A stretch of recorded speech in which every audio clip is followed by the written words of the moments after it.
আসসালামু আলাইকুম গাইস, কেমন আছেন আপনারা সবাই? আপনাদের জন্য আজকে আমি দুই রকমের পিঠার রেসিপি নিয়ে আসছি। দেখুন, প্রথম আমি চুলার মধ্যে পানি দিলাম, আর পানিটা যখন দিছি পানিটার সাথে স্বাদ মতন একটু লবণ দিয়ে দিছি। পানিটা বলক হওয়ার পরে অর্ধেক পানি আমি একটা বাটিতে রেখে দিছি। রেখে দেখুন এখানে আমি কিন্তু আধা কেজির বেশি হইব একটু চালের গুঁড়া দিয়ে দিছি। আর চালের গুঁড়াটা আমার শুকনা চালের গুঁড়া, এই জন্য আমি পানিটা কিন্তু প্রথম ফুটান না, পানিটা একটা বাটিতে অর্ধেক রেখে দিছি। তো আমি দেখুন চালের গুঁড়াটা দিয়া এখানে কিন্তু আমি একটু একটু করে পানি দিতেছি, আর চালের গুঁড়াটা ভালো করে আমি চুলার মধ্যে মিলাইতেছি। শুকনা চালের গুঁড়াটা একটু বেশি করে পানি দিয়ে মিলাইবেন, তো চালের গুঁড়াটা সিদ্ধ হইব ভালো মতন। তো দেখুন আমি কিন্তু যেটুকু লাগে আমি সবটি পানি আমার লাগছে। তারপরে আমি দেখুন কমায় টমায় কিন্তু আমি ভালো মতন চালটারে গুঁড়িটার একেবারে পানির সাথে মিলাইয়া ভালো করে কিন্তু আমি একটা সুন্দর একটা ডো তৈরি করতেছি দেখুন।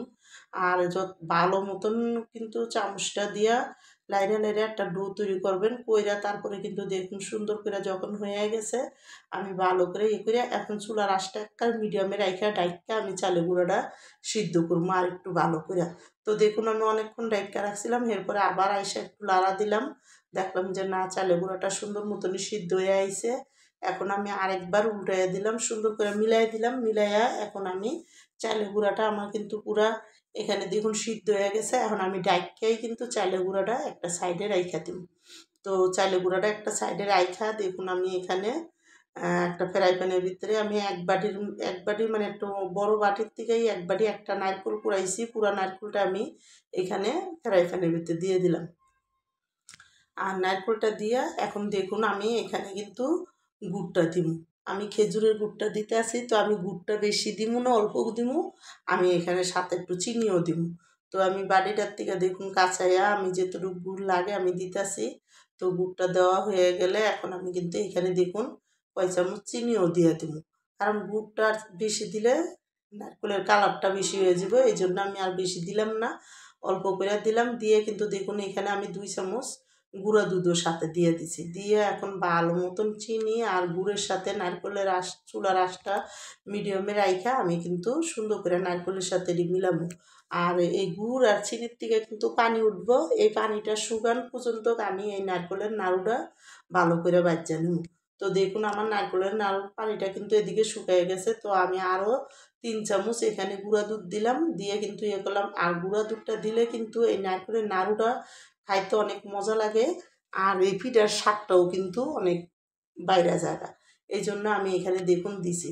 তো আমি ভালো মতন গুঁড়া দুধটা এই নাড়ুর সাথে মিলাইয়া এখন আমি কিন্তু নাড়ুটা নামাই দেব। তো দেখুন নারকেলের পুরটা কিন্তু আমার হয়ে গেছে। হওয়ার পরে আমি চালটা কিন্তু এখনও আমার গরম আছে, তো আমি হাতে একটু পানি দিয়া ঠান্ডা পানি দিয়া কিন্তু দেখুন আমি পাতিলটা দিতে পারতাছিলাম না, অনেক গরম। এই জন্য আমি একটা থালের মধ্যে নিয়ে নিছি, নিয়ে কিন্তু এখন আমি হাতের ভিতরে পানি দিয়া তারপরে কিন্তু আমি গরম গরম এই চালটারে ভালো মতন আমি কিন্তু মইত্যা নিব। আর এটা যত ভালো মতন মতবেন পিঠাটি কিন্তু সুন্দর হইব, মজবুত হইব। তা আমি দেখুন এখানে কিন্তু সুন্দর করে ডোটা ভালো মতন মইত্যা তারপরে কিন্তু আমি পিঠাটি বানাবো। তো দেখুন আমি কিন্তু হাতটা ভিজায় নিছি বারে। আর চালের গুঁড়া কিন্তু শীতের দিনে টাইনা যায়, এই জন্য হাত ভিজায় তারপরে কিন্তু চালের গুঁড়াটা নরম করে সুন্দর করে ডোটা তৈরি করতে হইব। তো দেখুন আমি সুন্দর করে কিন্তু ডোটা ভালো মতন মইত্যা তৈরি করে নিতেছি। আর মোটা ভালো ওইটা যখন ভালো মতন তৈরি হয়ে যাব তারপরে আমি দুটা করে একটা পাতিলে রেখে দেবো। আর দেখুন সুন্দর মতন আমার ডোটা তৈরি হয়ে যেতেছে এখন। তো ডলা হয়ে গেলে এখন আমি উঠাই দেব। তো দেখুন অনেক সুন্দর করে কিন্তু আমি ডলছি অনেকক্ষণ লাগাইয়া। আর হয়ে গেছে আমার, হওয়ার পর একটা বাড়িতে ডেকে রাইখা আমি কিন্তু দেখুন এখানে অল্প করে একটা ডোল লইছি। না আপনার যার যার ইচ্ছা যেভাবে বানান, তো আমি অল্প একটু করে পুর দিয়া তারপরে কিন্তু এখানে আমি কয়েক রকমের ডিজাইন করে কড়া পিঠা বানাবো। যার যেভাবে মনে চায় এই পিঠাটা আমি সিদ্ধ করব, এই জন্য কিন্তু আমি দেখুন এইভাবে করে করতেছি, কিন্তু তারপরেও গোল করতে পারতাছি না। গোল করার আগে ফেটে দিতেছে, মানে নারকেল তো নারকেলটা দিয়ে গোল করা যায় না, নারকেলে কিন্তু আমার অনেক তেল উঠে গেছিল গা। তো এই জন্য একটু ফেটে আছে দেখে আমি আবার এটা চাইলে গুঁড়া দিয়ে আস্তে আস্তে মুখটা আটকাইয়া আস্তে আস্তে একটু গোল করে তারপরে কিন্তু একটা সাইডে আমি রেখে দেব। তো দেখুন এইভাবে করে কিন্তু আমি সব পিঠা ডিরে রেখে দিলাম। তো আরও একটা বানাইতেছি, যে মানে আমি দুই এক রকম মিলাই জিলাই বানাইতেছি, দেখতে সুন্দর লাগবে এই জন্য। তো এখানে আরও একটা পিঠা আমি বানাইতেছি, বানাইয়া তারপরে রেখে দিই। রেখে তারপরে কিন্তু আমি আরও কয়েক রকমের পিঠা বানাবো। তা আমার এই দুই রকমের পিঠার রেসিপিটা যাদের পছন্দ তারা লাইক সাবস্ক্রাইব দিন প্লিজ। আমার ভিডিওটা আপনারা বেশি বেশি শেয়ার করে দিন আর সাবস্ক্রাইব করে দিন। তো আমি কিন্তু এখানে একটা সিদ্ধ কুলি পিঠার মতন বানাইতেছি কয় রকমের ডিজাইন করে, আর একটা আমি কুলি পিঠা বানাইতেছি যেটা চুলার ভিতরে খোলা পিঠা কয়, মানে ওটা তেল ছাড়া শুধু খোলার মধ্যে রুটি পিঠার মতন বাজে ওই পিঠাটা। তো দেখুন আমি এখন দুই রকমের বানাইতেছি, যা আপনারা একবার হলেও বানাই খেয়ে দেখেন, অনেক মজা লাগবে। তো দেখুন আমি ওইভাবে দুটো পিঠা বানাইছি, কয়েকটা বানাইছি, এখন আমি আর একটা ডিজাইন করতেছি। এই পিঠাটার ডিজাইনটা আমি এইভাবে কইরা দেখুন একটু লম্বা কইরা মুখটা চোখটা এরকম সুন্দর করে করে তারপর পুলি পিঠার মতন করে আমি পেঁচাই দেবো। পুলি পিঠার মতন করেও কিন্তু আপনারা এই পিঠাটা পেঁচাইতে পারেন, দেখতে সুন্দর লাগে। সব ধরনের সিদ্ধ পুলি হয়ে যাবে এটা।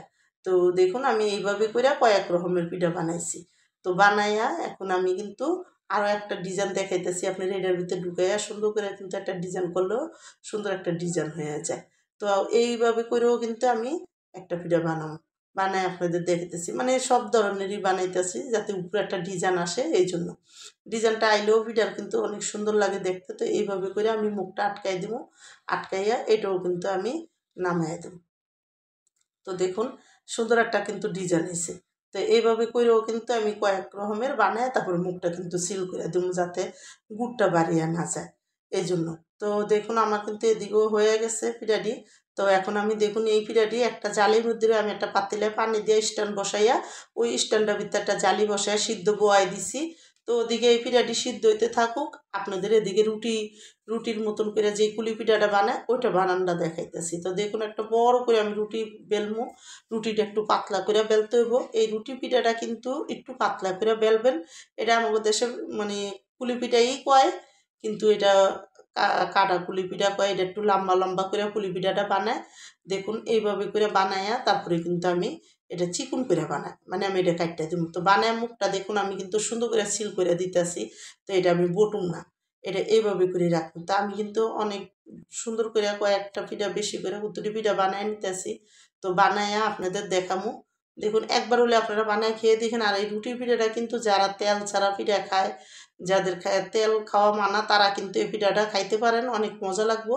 তো আমি কিন্তু দেখুন এই পিঠাটাও বানিয়ে নিছি। এখন আমার এই পিঠাটা সিদ্ধটা কিন্তু সুন্দর মতন হয়ে গেছে।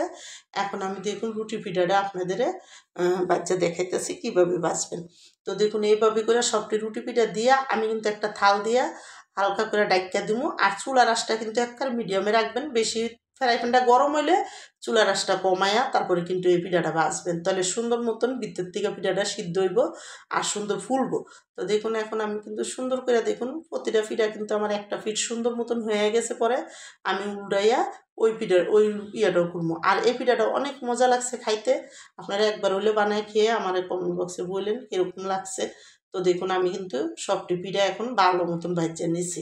আমি কিন্তু আরও অনেক পিঠা বাছছি, তো আপনাদের এখন লাস্টের কোলাটা দেখাইলাম যে কীভাবে বাছতে হয়। তো দেখুন এখন এই পিঠাটিও আমি সব উঠাই দেবো, উঠাইয়া কিন্তু এখন দেখুন আমার এই পিঠাটি সব বানান সুন্দর করে হয়ে গেছে। আর এখন কিন্তু দেখুন সবটি পিঠা সুন্দর মতন ভাজা হয়ে গেছে। তো দেখুন এখন আমার বানান শেষ। আর আমি রেখে দিই, খুদা হাফেজ।